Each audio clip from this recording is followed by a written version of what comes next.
सर्वांना माहिती आहे हार्टचं काम आहे आपल्या बॉडीमध्ये ब्लड पंप करणं. तर जेव्हा पण आपण कार्डिओ करतो तर हार्ट आपला अंडर प्रेशर असतो, त्याला जास्त काम करावं लागतं, तो जास्त ब्लड पंप करतो. आता आपण जे स्टार्टिंगला तुम्ही करत असाल तर ट्राय करायचं हळूहळू टाइम वाढवायचा पहिले. जे पण नवीन असाल किंवा ज्यांना नवीन स्टार्ट करायचंय, मेन गोष्ट लक्षात ठेवा, कार्डिओ हा हार्टसाठी करतो, हार्टचा स्टॅमिना वाढवायला करतो.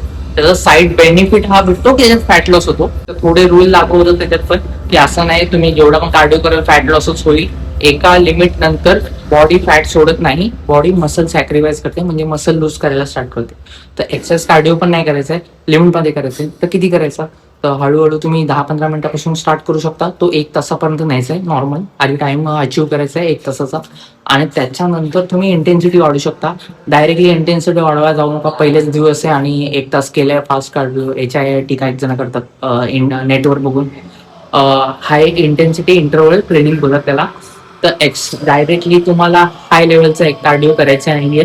नॉर्मल वॉकिंग पासून चालू करू शकता, जे जिमला जात नाही ते.